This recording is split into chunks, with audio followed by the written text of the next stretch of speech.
Guys, welcome to my YouTube channel. My name is Anu Singh और आज हम इस वीडियो में कवर करेंगे 6th क्लास की ज्योग्राफी का बुक का फर्स्ट चैप्टर, जिस चैप्टर का नाम है the earth in the solar system. Earth कहाँ पे है? सोलर सिस्टम के अंदर है। तो सोलर सिस्टम क्या होता है, अर्थ क्या होता है, ये सारी चीजें हम इस चैप्टर में पढ़ेंगे। ठीक है। ये ऊपर आपको जो डायग्राम दिख रहा है, वेट एक मिनट। ओके। सो जो ये आपको डायग्राम दिख रहा है, ठीक है, तो इसको हम थोड़ी देर बाद कवर करेंगे। ठीक है।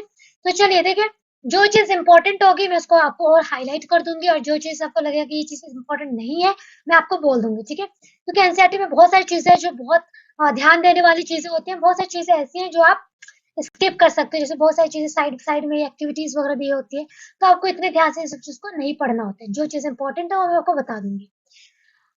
चलिए देखिए यहाँ पे क्या लिखा है, how wonderful it is to watch the sky after the sunset.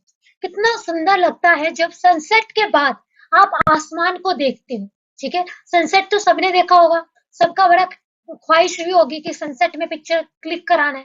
तो सनसेट के बाद कभी आप आसमान को देखना, बहुत सुंदर दिखाई देता है।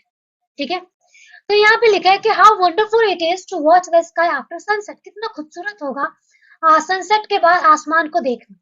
One would first notice one or two bright dots shining in the sky. आसमान में एक और एक से ज्यादा जो ब्राइट डॉट्स, ब्राइट मतलब बहुत चमकीले डॉट्स डॉट्स डॉट्स है ना, वो शाइन कर रहे, चमक रहे हैं आसमान में। Soon you would see the number increasing. कुछ देर बाद आप देखोगे कि और भी ज्यादा आसमान में चमकने लगते हैं, उनकी संख्या और भी बढ़ जाती है। ठीक है। डॉट्स के जो चमक रहे होते हैं आसमान में आफ्टर सनसेट। ठीक है। मतलब रात की बात हो रही है। So you can not count them any more. लेकिन आप उन सबको काउंट नहीं कर सकते। क्यों नहीं काउंट कर सकते? बिकॉज वो इतने ज्यादा है। भैया आप 1 2 3 4 5 बालों को तो काउंट कर सकते हो, लेकिन इतने सारे बालों को काउंट करना बहुत मुश्किल है। समझ रहे हो? तो ऐसे हमारे आसमान में कितने सारे तारे हैं, अनगिनत। ठीक है। अनगिनत ही क्यों कहते हैं? क्योंकि गिनना बहुत मुश्किल है। समझ रहे हो? That's why so you can not count them any more. The whole sky is filled with tiny shiny objects. Some are bright and others dim. पूरे आसमान में जो है ना, टाइनी मतलब छोटे, टाइनी शाइनी ऑब्जेक्ट्स जो है वो क्या है, भरे हुए। पूरे आसमान में छोटे छोटे जो शाइनिंग, जो चमकते हुए जो ऑब्जेक्ट्स है वो भरे हुए हैं। ठीक है। कुछ जो है बहुत ज्यादा ब्राइट है, कुछ ज्यादा ही चमकीले हैं, कुछ थोड़े से चमकीले हैं। ठीक है। It seems as if the sky is starred with diamond. ठीक है। ऐसे सी मतलब देखना, ठीक है, सी मतलब ऐसा लगना, तो दिखने में ऐसे लगते हैं जैसे कि डायमंड को आसमान के अंदर, ठीक है, घोप दिया हो, जड़ दिया हो। ठीक है। स्टड मतलब तो जड़ देना, डाल देना। ठीक है। They all appear to be twinkling. Twinkling twinkling little star, अपने बचपन में पोएम सुना होगा। ट्विंकलिंग मतलब चमकना। ठीक है। तो ये सारे के सारे कैसे लगते हैं दिखने में? जैसे कि सारे के सारे चमक रहे हो। But if you look at them carefully, you will notice that some of them do not twinkle as others do. लेकिन आप केयरफुली, ध्यान पूर्वक अगर आप उन आसमान को और चमकते हुए ऑब्जेक्ट्स को देखोगे तो आपको समझ आएगा, आप नोटिस करोगे कि कुछ तो बहुत ज्यादा चमक रहे हैं और कुछ बाकियों की तरह इतने ज्यादा नहीं चमक रहे।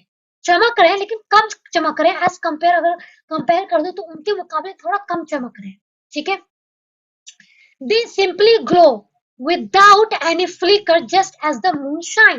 ये सिंपली बस देखो, जो एक तो चमक रहे हैं बहुत ज्यादा और कुछ जो चमक नहीं रहे इतने ज्यादा। ठीक है। वो बस ऐसा लगे जैसे हाँ ग्लो कर रहे हैं, जैसे कि चांद है, वो बहुत ज्यादा नहीं चमकता है, बस ऐसा लगे जैसे कि ग्लो कर रहा है, थोड़ा जल रहा है, कुछ ऐसा दिख रहा है, थोड़ा शाइनिंग शाइनिंग सा ऑब्जेक्ट, बस ऐसा। ठीक है। नाउ नेक्स्ट आता है क्या, देखो।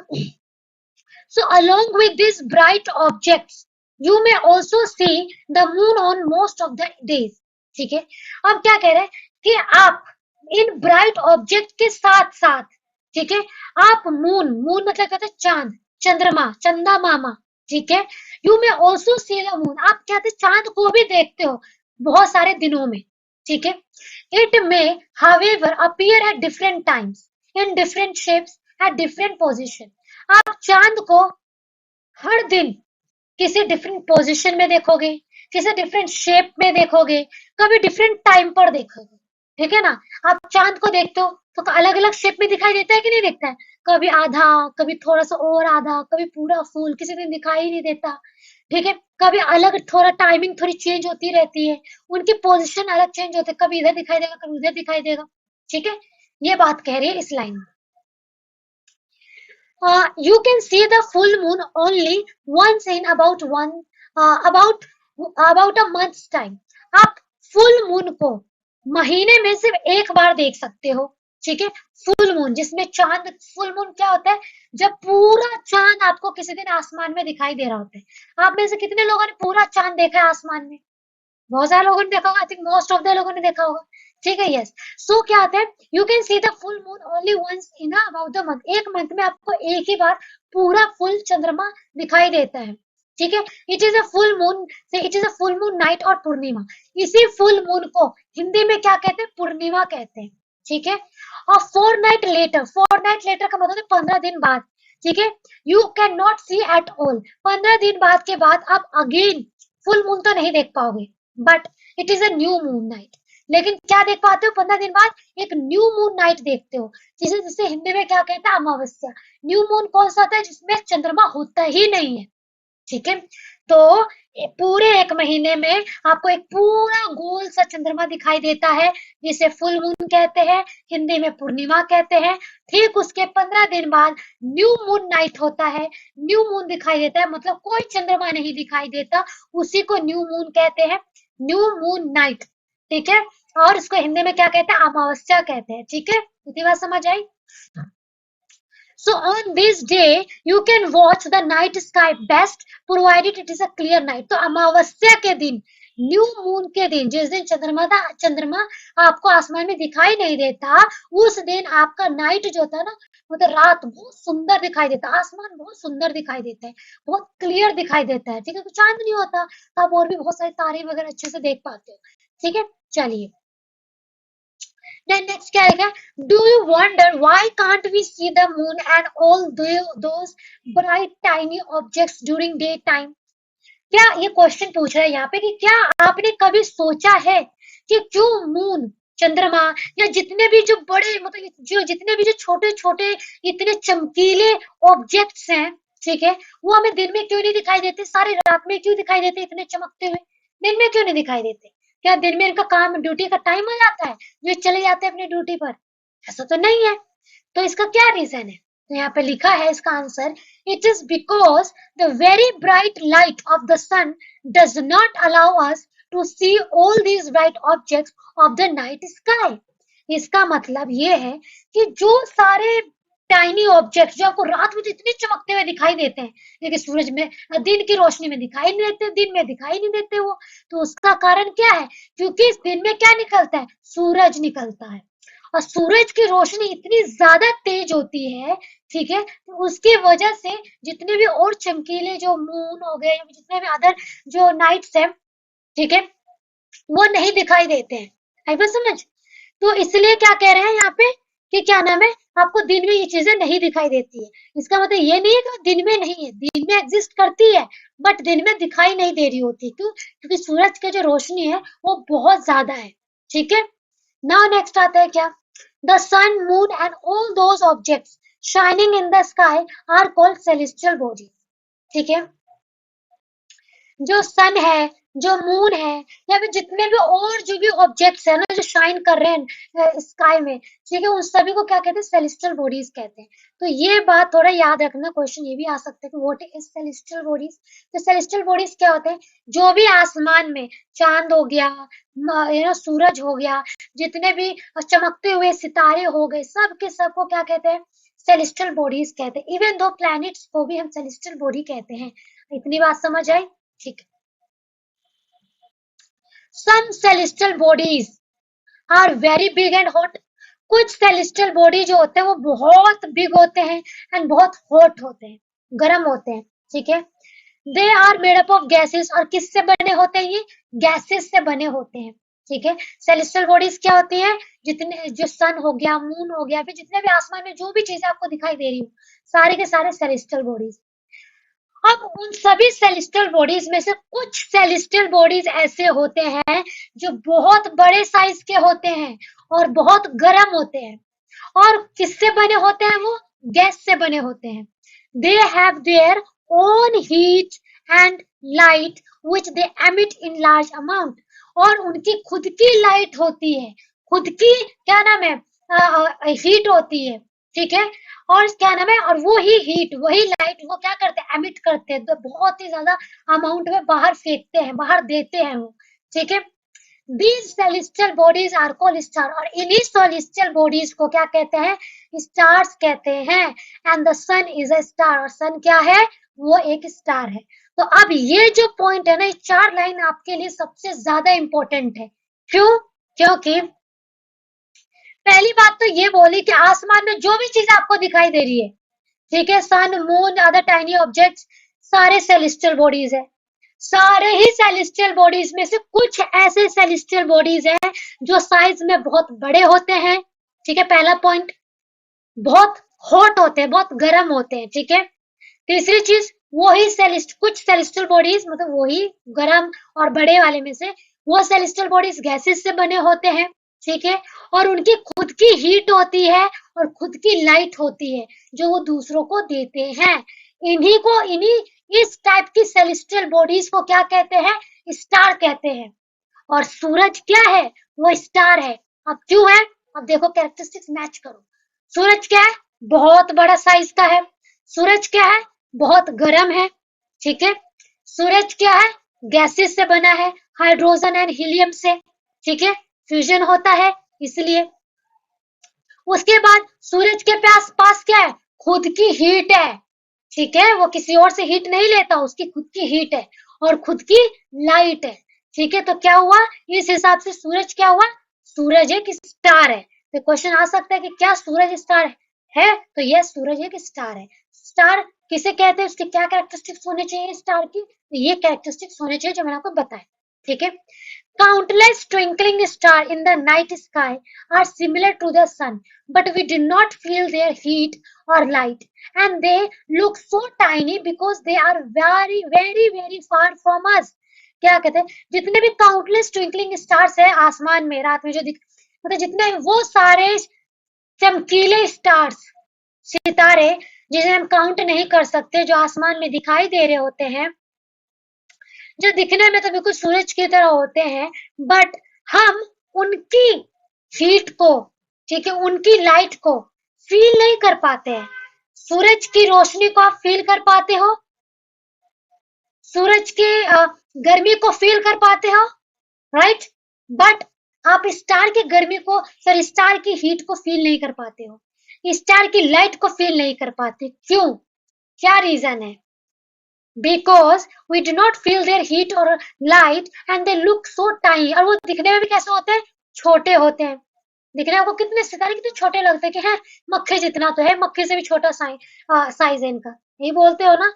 बिकॉज क्यों होता है ऐसा? क्यों आप उनकी हीट को, उनकी लाइट को, और वो आपको इतने छोटे नजर आते हैं? क्यों? क्योंकि वो बहुत दूर है आपसे।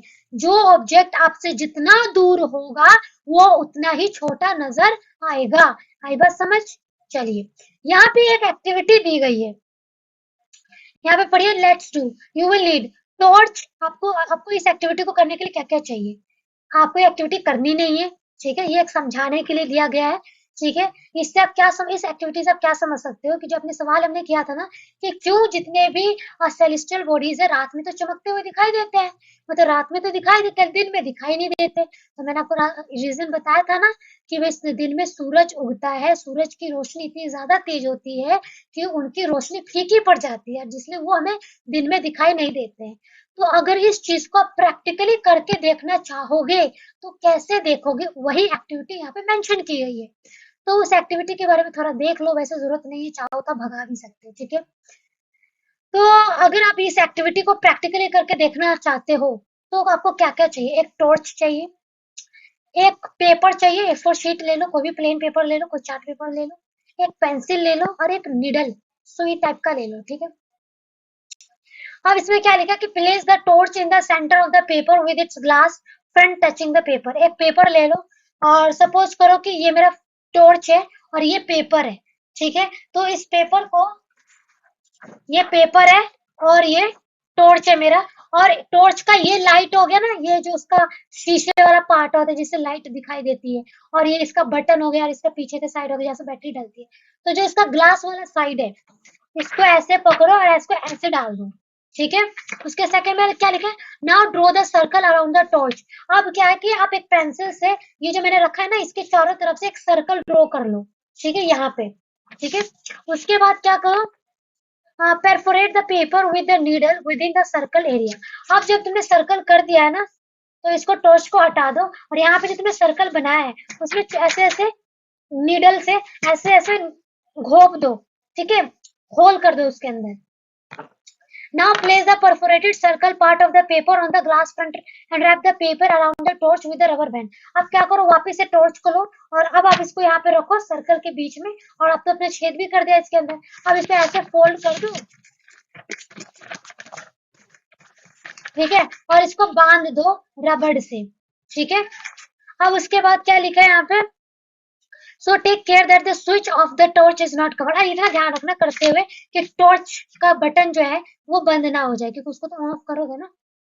Then in the dark room and stand at some distance facing plain wall and switch off all the other lights. Now flash the torch on the wall and you will see numerous dots of the lights on the wall and like stars shine in the night। अब क्या करो, अब इसको लेकर जाओ, ठीक है, और खाली रूम में जाओ जब पूरा अंधेरा हो, सब रोशनी वोशनी सब बंद कर दो, ठीक है। और क्या करो, आप इसके टॉर्च को ऑन करो और जो प्लेन वॉल होगा उसको दिखाओ। तो आप देखोगे क्या कि अपने वॉल पे आपको बहुत सारे डॉट दिखाई देंगे। डॉट क्यों दिखाई, तुमने यहाँ पे डॉट किया था और अब रोशनी उस डॉट से पास आउट हो रही है जहां जहां पे, ठीक है। तो वो सारे डॉट्स तुम्हें क्या दिखाई देंगे, यहाँ पे दिखाई देंगे तुम्हारे वॉल पर, ठीक है। नेक्स्ट लिखते हैं switch on all the lights in the room and all dots of the lights will be almost invisible। और अब तो तुम्हें सारे दिखाई दे रहे थे, तो अब इसको इमेजिन क्या है कि भाई रात हो रही है, रात में आपको सारे इसी तरीके से दिखाई देते हैं, समझ आ गई। क्योंकि उस टाइम पे कौन को सूरज नहीं होता है, उसकी कोई ब्राइट हीट नहीं होती है, लाइट नहीं होती है।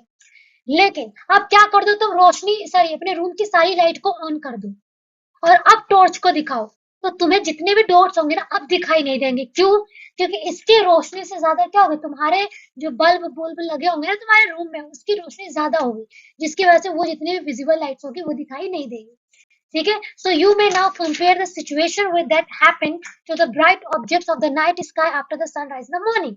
तो यही एक प्रैक्टिकल था जहाँ पे क्या हुआ कि रात में क्योंकि सूरज की रोशनी नहीं होती है, तो आपको सारे भी जो स्टार्स वगैरह चमकते हुए दिखाई देते हैं। वो सुबह भी होते हैं, लेकिन क्योंकि सुबह सूरज उग चुका होता है, ठीक है, तो भाई वो अपनी रोशनी उसकी इतनी तेज होती है कि वो आपको दिखाई नहीं देती। तो इस प्रैक्टिकल से आप ये समझ सकते हो, ठीक है। चलिए मैंने समझा दिया कि चलो आपको समझ आ जाए, ठीक है। नेक्स्ट आगे बढ़ जाए। नाउ देखिए, अब यहाँ पे लिखा है, you must have notice that all you objects look smaller when seen from the distance. मैंने कहा ना कि कोई भी ऑब्जेक्ट की जो भी एक्चुअल साइज हो, आप उसकी एक्चुअल साइज जितना पास होगे आप उतना दिखाई आपको सही दिखेगा, जितना आप उससे दूर चले जाओगे उसका ऑब्जेक्ट का जो साइज है वो छोटा दिखाई देगा। इसका मतलब ये नहीं कि आपके दूर जाने से इसका साइज छोटा हो गया, नहीं, ये तो उतना साइज का ही है, बस आपके दूर जाने से ये आपको छोटा दिखाई दे रहा है। How small an aeroplane looks when it is flying at the great height. और ये तो बहुत ही कॉमन एग्जांपल, आई थिंक सब रिलेट कर पाओगे कि जब भी आप बचपन में देखते हो या अभी भी देखते हो कि जब आसमान से एरोप्लेन गुजरता है तो कहते हैं, अरे देखो देखो देखो एरोप्लेन जा रहा है, तो आपको एरोप्लेन कितना छोटा नजर आता है, या हेलीकॉप्टर जाता है तो कितना छोटा नजर आता है, ठीक है। इसका मतलब ये तो है ना कि हेलीकॉप्टर इतने छोटे छोटे से हैं, वो तो बहुत बड़े हैं, लेकिन क्योंकि आपका डिस्टेंस और उसका डिस्टेंस बहुत ज्यादा है, इसलिए आपको क्या है, छोटा दिखाई देता है, ठीक है। यहाँ तक समझ आया। उसके बाद while watching the night sky, ठीक है, जब आप रात में जो रात के आसमान को देख रहे होते हो, you may notice various patterns formed by the different groups of stars. तो जब आप रात में आसमान को देख रहे होते हो तो आप ये नोटिस करोगे कि आसमान में बहुत सारे पैटर्न्स बने होते हैं, बहुत सारे स्टार्स, बहुत सारे जो सितारे हैं वो ग्रुप में कुछ पैटर्न बनाए होते हैं। कभी ध्यान से देखना, कभी रात में छत पर जाना और आप सोना, ठीक है, और कभी आसमान को ध्यान से देखना, आप देखोगे कि बहुत सारे ग्रुप में ना कुछ स्टार्स आपको दिखेंगे कि कुछ अलग शेप बना रहे हैं, कभी कुछ बना रहे हैं, कोई कुछ बना रहे हैं, कोई कुछ बना रहे हैं। बहुत इंटरेस्टिंग लगता है। देखो आज के डेट में तो क्या फोन वगैरह आ गया है, तो लोग के पास इतना वक्त तो होता नहीं है, ठीक है, लोग तो बात भी अपनों से बात नहीं करते, जाके ऐसा काम करना तो बहुत ही मुश्किल की बात है। लेकिन पहले के जमाने में जब फोन वगैरह नहीं हुआ करता था, टेलीविजन टेलीविजन वगैरह ये सब नहीं हुआ करता, तो उस टाइम पे लोगों के लिए काम क्या था? ये एक सबसे मनोरंजक काम था कि आसमान में, खुले आसमान में के नीचे वो सोते थे, तो वो चीजें ऑब्जर्व करते थे। तो आप कभी, आपको कभी फुर्सत मिले तो कभी आप आसमान के नीचे जाके बैठकर सोना, देखना, ऑब्जर्व करना, तो आपको दिखेंगे आसमान में बहुत सारे ग्रुप ऑफ स्टार्स ना, बहुत सारे स्टार्स मिलके कुछ डिफरेंट डिफरेंट पैटर्न शो कर रहे होंगे। ठीक है, इसी पैटर्न्स को क्या कहते हैं? कॉन्स्टिलेशन। ठीक है, क्या कहते हैं? कॉन्स्टिलेशन कहते हैं। ठीक है, अभी जरा पिक्चर को देखो, ये देखो बहुत सारे आपको स्टार्स दिख रहे हैं, जहाँ पे कुछ पिक्चर्स बना रहे हैं, ये देखो। अगर मैं ऐसे मान लो इसको अगर ऐसे जोड़ दूं तो ये हो जाएगा एक पिक्चर। अगर मैं इसको ऐसे करके जोड़ दूं जस्ट सपोज, तो ये एक पैटर्न बन जाएगा कि नहीं बन जाएगा? समझ रहे हो? सो उर्सा मेजर को हम क्या कहते हैं? बिग बियर भी कहते हैं। ये क्या है? एक कॉन्स्टिलेशन है, मतलब ये एक ऐसा, सी समझो, मैंने भी क्या कहा कि बहुत सारे स्टार्स मिलकर कुछ पैटर्न्स बनाते हैं, उसी को क्या कहते हैं? कॉन्स्टिलेशन कहते हैं। तो ऐसे तो आसमान में बहुत सारे शेप बन रहे होंगे, पैटर्न्स बन रहे होंगे, तो उन पैटर्न्स के नाम दिए गए हैं। उन्हीं में से एक नाम क्या है? Ursa Major. क्यों? क्योंकि वो भी एक पैटर्न बनाते हैं। उर्सा मेजर को बिग बियर भी कहते हैं। ठीक है, तो one of the most easily recognisable constellation is Saptarishi. तो इसी उर्सा मेजर को, जिसे हम बिग बियर भी कहते हैं, इसी उर्सा मेजर को हिंदी में सप्तऋषि भी कहते हैं। ठीक है, सप्त मतलब होता है सेवन, सात। ठीक है, सात, पांच, छह, सात। ठीक है, तो सात, एंड ऋषि मतलब होते हैं सेजेस। तो हिंदी में इसको सप्त ऋषि भी कहते हैं। ठीक है, तो क्यों? क्योंकि सप्त ऋषि, क्योंकि देखिए सात सितारा से मिलकर ये एक बना होता है, एक पैटर्न बना रहा होता है। It is a group of seven stars. मैंने बताया भी कि क्या होता है? सेवन स्टार्स का ग्रुप होता है, that forms a part of Ursa Major constellation. क्या बना रहा होता है? ये कॉन्स्टलेशन, उर्सा मेजर का एक कॉन्स्टलेशन बना रहा होता है। ठीक है, अब ask someone elder in your family or neighborhood to show you more stars, planets and constellation in the sky. अब यहाँ पे ऐसा कहा है कि भाई अपने किसी नेबर से या किसी फैमिली मेंबर से, किसी भी बड़े से आ, आप उन्हें बोलो कि वो आपको आसमान में क्या नाम है, स्टार्स, प्लैनेट्स, कॉन्स्टलेशन दिखाए। ठीक है, तो खुद से भी देख सकते हो ना आप जाके। देन आता है क्या? देखो आगे पढ़ो। इन द एशियन टाइम्स, पुराने समय, एशियन का मतलब है बहुत पुराने समय में, ठीक है ना, people used to determine direction during the night with the help of stars. अब देखो आज के जमाने में तो भैया आपके पास गूगल है, मैप है, जीपीएस सिस्टम है, कंपास है, मैग्नीट्यूड है, पता नहीं क्या क्या है आपके पास, जिससे आप डायरेक्शन देख सकते हो। रात में आपके लिए डायरेक्शन देखना इजी है। ठीक है, डायरेक्शन को पहचानना इजी है, रास्ते को पहचानना इजी है। तो आजकल तो आपको कहीं भी जाना तो फट से आप गूगल पे टाइप करते हो यहाँ जाना है, आपको मैप मिल जाता है।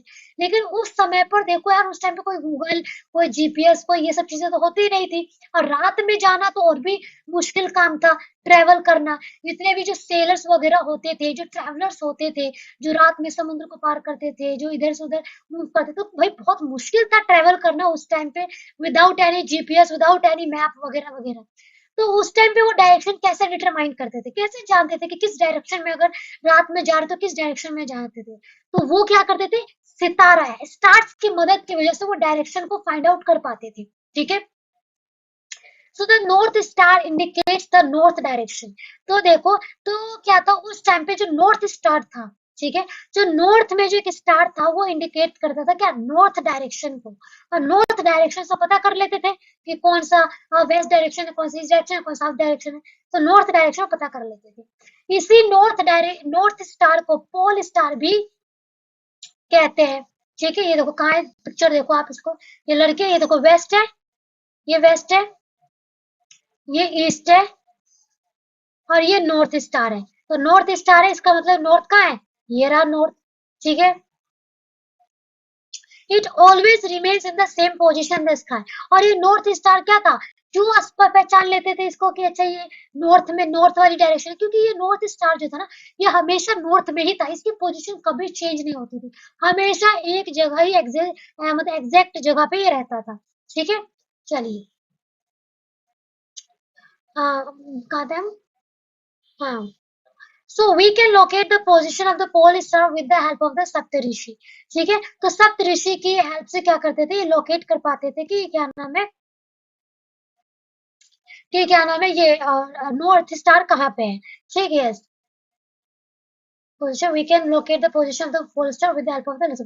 Look at the figure 1.1. You will notice that if imaginary line is drawn joining the pointer stars and extended further, it will point to be the pole star. देखो इसने यही कहा कि अगर इस इमेजिनरी इस पिक्चर को देखोगे तो आप एक इमेजिनरी लाइन ड्रॉ कर सकते हो।